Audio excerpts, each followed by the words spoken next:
Support for exploring the American spirit is provided by Sassy Shears, Riverside Salon, Spa, and Boutique, where clients can spend an hour or an entire day. Hair, nails, skincare, and massage for adults and children. More online at sassyshears.com.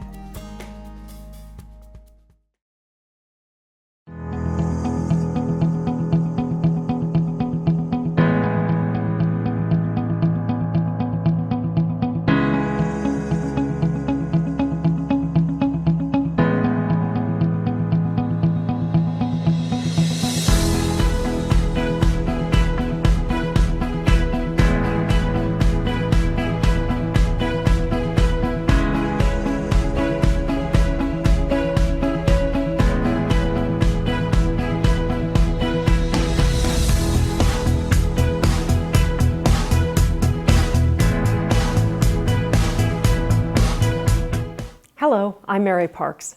American spirit. Say those words and many images come to mind. You may think of heroic acts in times of tragedy, a person or an entire family that overcomes adversity. In reality, selfless acts by ordinary individuals that help others take place every day in every part of our country. They aren't likely to make the headlines, but their impact is just as real, and the effect on our communities is just as powerful. At Exploring the American Spirit, we're going to take a look at some of the phenomenal accomplishments done by people who saw a need and found a way to meet it. I'll be your guide on this incredible journey, so pull up your chair and relax as we explore the American spirit.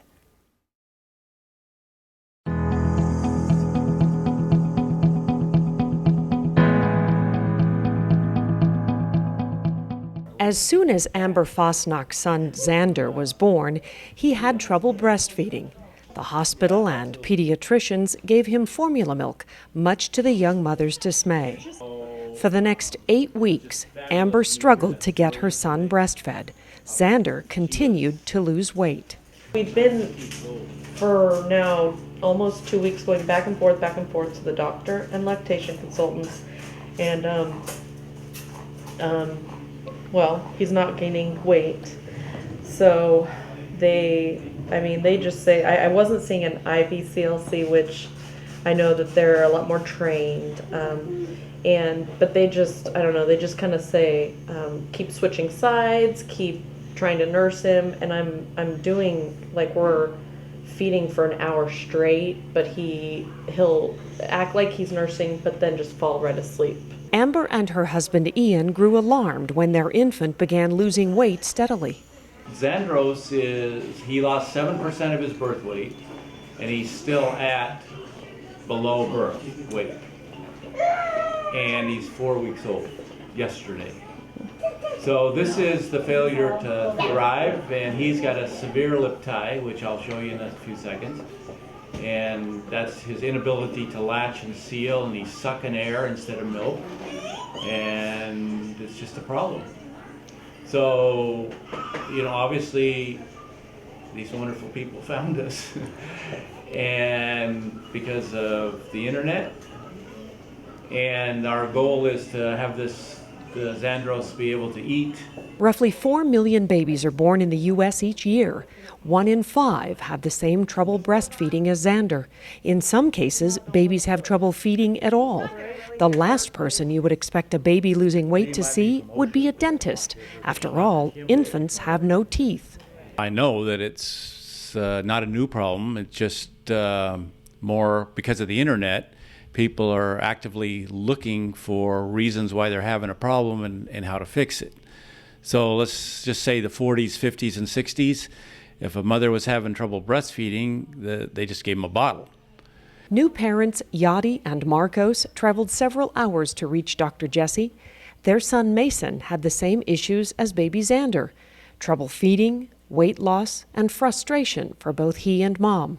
Their insurance company denied requests to see a specialist, telling them nothing was wrong with their son, to simply switch their formula. Took him to the pediatrician. He said everything was fine, and if he lost weight, to give him formula. And I just knew that I didn't want that for my son. I wanted to continue the breastfeeding, relationship that I have with him and that connection. And so I just persistent and kept looking and asked for a referral to see an ENT and called my insurance. And I was that mom that I was on the phone, and her family also helping me out. And so we finally went to the ENT, and he also said that there was nothing wrong. And I just knew in my heart, you know your kid, he's my baby. I know him. And so I just knew that there was something wrong. So the reasons they can't breastfeed is the upper or maxillary lip tie and or tongue tied. So the babies can't latch and seal, they can't express milk, they're having trouble gaining weight, they suck in a lot of air, they're very gassy and reflux, and all it is this lip tie, tongue tie issue. Pediatric dentist Dr. James Jesse has been performing an intricate laser surgery at his office in Loma Linda, California, known as frenectomy, on babies and children for more than 15 years. This simple oral surgical procedure is very common in infants and involves removal of the frenulum, a small fold of tissue inside the middle of the upper lip or under the tongue. The short, thick band of tissue tethers the bottom of the tongue's tip to the floor of the mouth. Tongue tie can affect the way a child eats, speaks, swallows, and interfere with breastfeeding. I believe that just before birth, your fingers are webbed and your toes are webbed, and your lip is tied down and your tongue's tied down. So that's before birth. There's a chemical process that happens that dissolves this tissue. So what I think is, and nobody can disprove this, of course, is it doesn't totally dissolve. Because most people, 7 out of 8 don't have it. And not everybody's tongue-tied and lip-tied that has a lip tie. They don't necessarily have a tongue tie, but you did see both today. So the chemical process doesn't complete itself. The baby's born, so now what?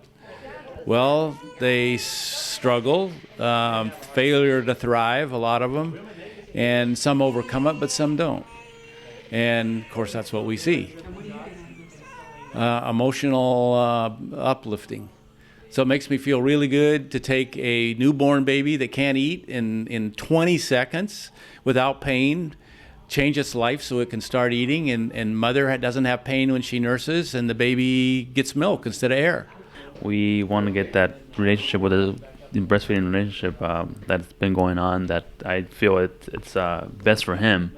And it's a lot healthier, so we want to continue with this breastfeeding. So that's why we're here. He's got 2 issues. Posterior or anterior. Did you know that? No. You want to see him? Yes. Come up here, really close.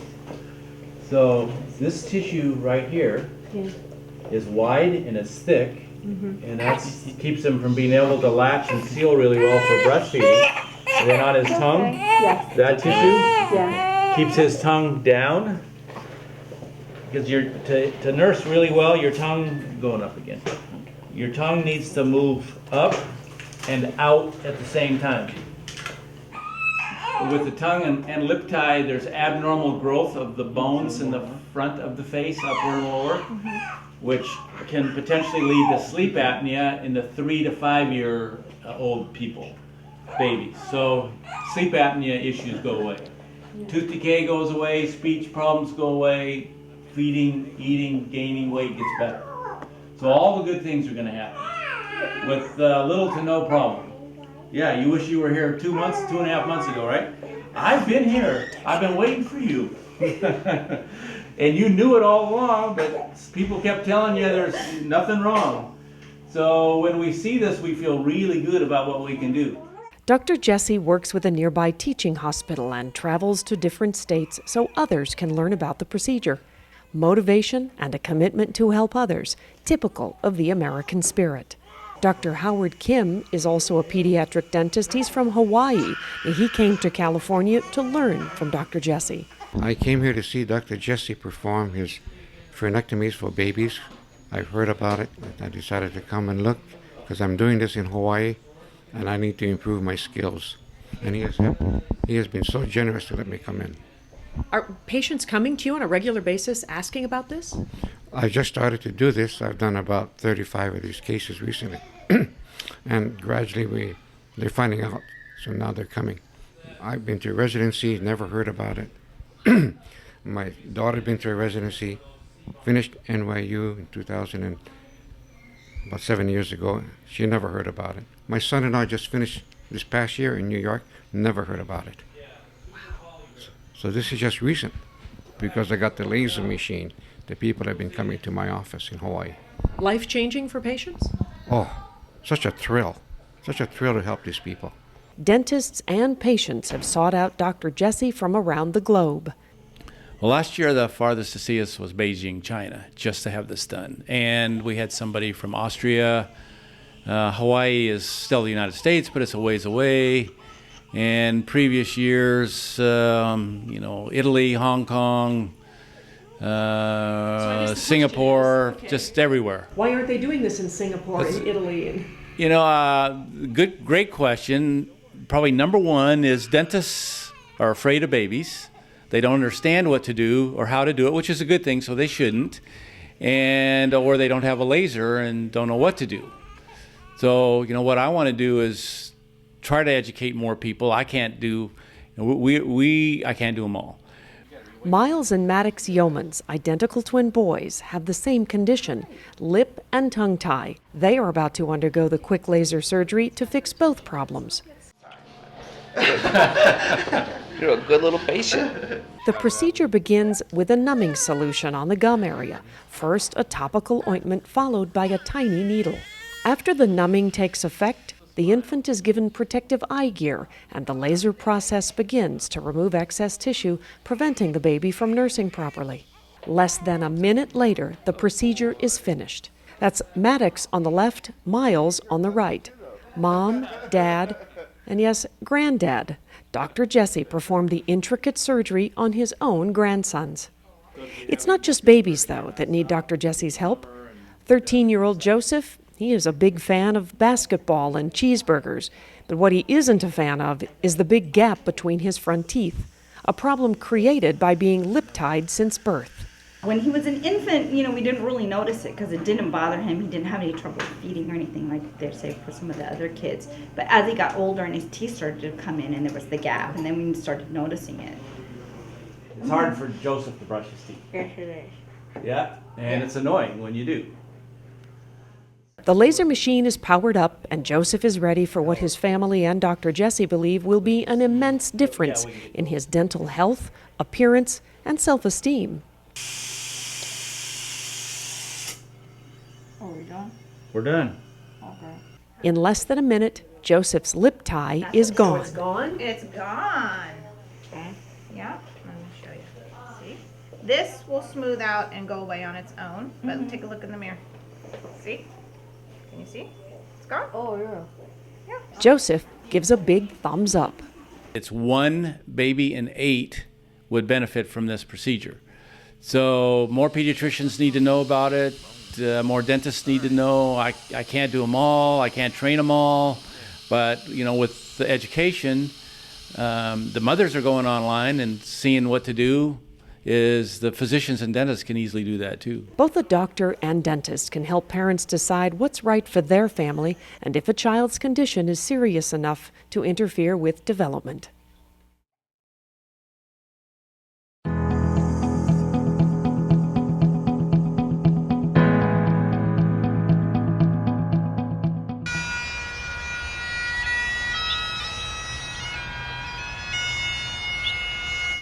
This is Riverside National Cemetery, an idyllic setting on 921 acres, featuring a hilly landscape, lakes, and a memorial amphitheater.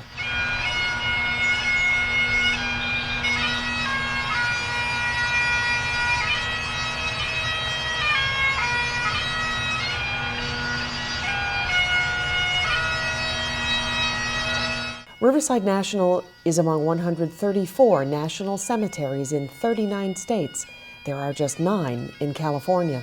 The third largest cemetery managed by the National Cemetery Administration, it is also one of only 4 cemeteries recognized as a National Medal of Honor memorial site, with a memorial wall featuring the names of all Medal of Honor recipients. The Medal of Honor is the highest U.S. military decoration awarded by Congress to a member of the armed forces for gallantry and bravery in combat at the risk of life above and beyond the call of duty. We visited this historical final resting place several times, including a day that happened to be Christmas Eve.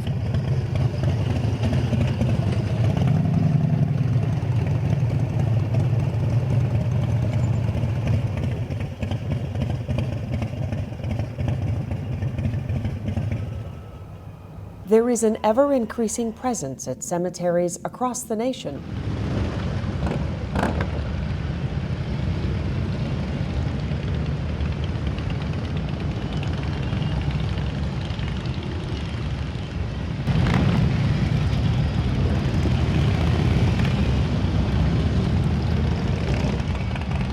Motorcycle riders who participate in a special ceremony, a final show of respect for the American spirit demonstrated by their fallen brothers and sisters. It's a way of ensuring that they are each remembered for their service and ultimate sacrifice made for their country. No veteran should ever be buried without his or her final honors. And thanks to Riverside National Cemetery here, we've been able to start it here, and it is spreading to other cemeteries across the country.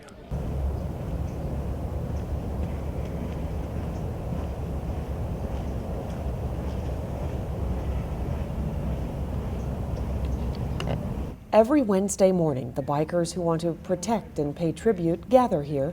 7 years ago, Doyle Popeye Tolbert started this group. Have any newbies? Yes, sir. Okay, newbies, step forward, please. Uh-oh. Front and center. Oh, you're in trouble, man. All right, this is a World War II. This is a World War II vet. We'll just open up.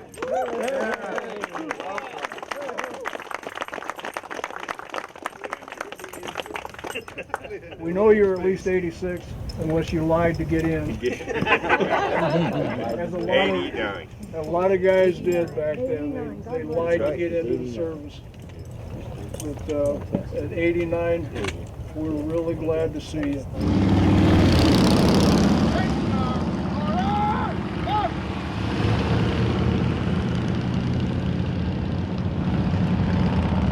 The Patriot Guard Riders, PGR as they are referred to, is not a motorcycle club. In fact, you don't even have to ride a motorcycle to be a member. PGR is a 501c3 nonprofit.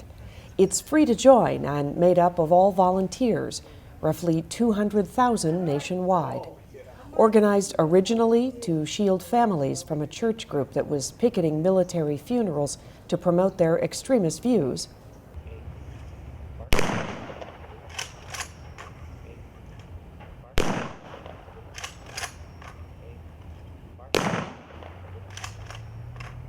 Patriot Guard simply supports military members and their loved ones left behind. More than 6,500 U.S. service members have died in the war in Iraq, but some have only had a handful of people come to say their final farewells. Patriot Guard riders like Darrell Brock think that is just wrong. It's a great bunch of people. They're here for that purpose, and it kind of filled a void for me because we didn't have family at my cousin's funeral, and so if they don't have family here, then we act as their family, and give them the honors they richly deserve. The PGR also supports Help on the Home Front, an effort to assist active military, veterans, first responders, and their families with housing needs like repairs, building or adapting homes for disabled veterans. PGR is a diverse group in ethnicity and age. This was the first dog tag that was issued to me in 1959. Many are veterans who have now found a way to finally talk about their own service, like Air Force veteran Jerry Galang, who served 4 years in Vietnam. To give honor to the veterans that we didn't get when we came home back then. So that's a very personal issue for many men and women who come here every Wednesday. Absolutely, and it's made my life over. Really? How so? Help me forget about those days. The President's is honoring the veterans that are being buried. And we do more than the Wednesday Veterans Without Families. We do other burials where the families invited us. and we try to participate I try to participate in everything I can.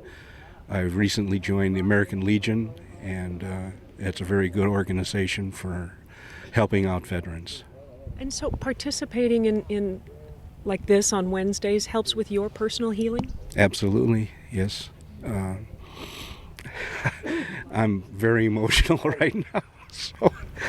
Okay, well, I think you're entitled. Daniel Grey Wolf Medina served as a ranger, paramedic, and nurse in multiple conflicts, including Vietnam. When I found out what these guys were doing, it's something that I had to join, had to be part of, to honor our fallen brothers and sisters. Something that I've been doing on my own, all my life. I've come from a military family, third-generation ranger. I lost a lot of good buddies as a ranger, and then when I ended up being a medic, it's just something that really means a lot to me, because there were so many men that I couldn't rebat. And I still got that guilt inside of me. I think I've done more funerals and last rites than all my years as being a paramedic and a nurse. Yeah, so when I'm here on Wednesdays and we get an occasional active duty guy coming in through here, it means a lot for me to give him a greeting and give him a blessing. Other members aren't veterans, but are staunch supporters, like Peggy Kane, who says the funerals at the National Cemetery give her a connection to the heroism, that and a 7-pound jacket she wears covered in military pins, all gifts from veterans. They got me started with doing what I do with the Patriot Guard. I spent a lot of time with the Marines, welcome homes, send-offs. And talk to me about these pins. Are those placed in a strategic way, or are they gifts? They're basically gifts from who wore them, and they have placed them in their positions. And coming here on Wednesdays, part of that reason for you to get up in the morning? Oh yes, oh yes. Coming here in the compadreship and the companionship and I meet people who's been through what I've been through. As we would say in the Marine Corps, ate the same dirt we did. Shot at like we were, went through the same things we did.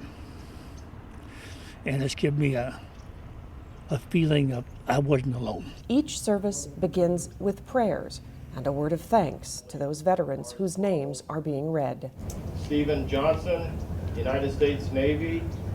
Alex Garcia, United States Marine Corps. Glenn Schulke, United States Army Air Corps. Ralph Klein, United States Navy. Donald Cherry, United States Army. Hector Morgan, United States Army.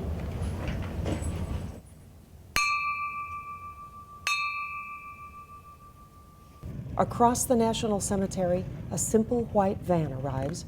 As flags wave in the breeze, veterans give a poignant salute, a symbol of respect and caring. It's a scene that's been repeated over and over for more than 3,500 veterans at Riverside National Cemetery. Some were homeless, estranged from family, or perhaps outlived their relatives. When we first started, we had a backup of close to 600, and they were in refrigeration trailers in LA coroner's office, and so it took us, because we had other burials coming out too, so it took us almost 2 years to get caught up with those 600 that we'd done. But these guys were being put into the ground with no military honors. Even to this day, sometimes we have veterans that come out here and say, we buried our father like 3 or 4 years ago, and we didn't do no military honors for him because we didn't know that he could get military honors. So when that comes up, then what we'll do is we'll have a ceremony, and we'll have the honor guard present them with a flag whenever somebody tells us that didn't happen yet, And we've gone back 10 years, people say, 10, 15 years ago we buried my dad. They didn't tell us nothing about military honors. So if anybody is buried at the Riverside National Cemetery and never got a flag, military honors, we'll do that for a year. It doesn't matter where you're from, what you ride. The only prerequisite is respect.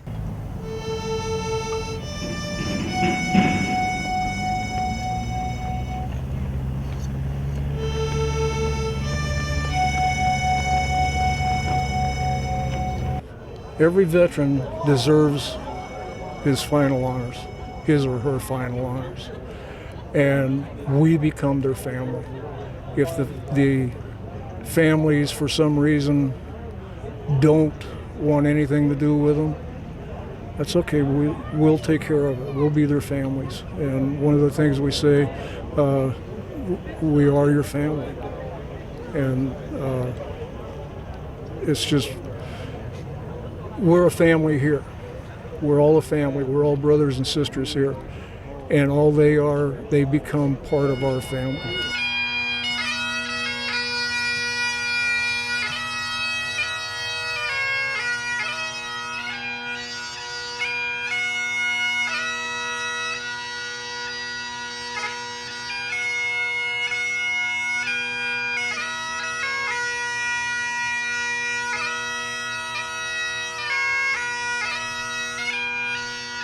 Our day with these volunteer mourners, known as Patriot Guard Riders, put life in perspective in so many humbling ways.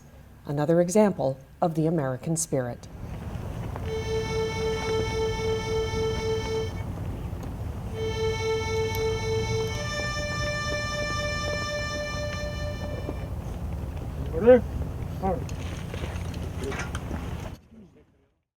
We hope you felt the time you invested in watching today's story was worthwhile. It's a privilege for us to bring you these examples of the American spirit. Some will touch and inspire you more than others, but they all in their own way contribute to the fiber and well-being of our communities. We are humbled by the people we meet and are always amazed at what they can accomplish, often by mere grit, determination, and perseverance. That's the American spirit. Join us next time for another stop on our journey exploring the American spirit. I'm Mary Parks.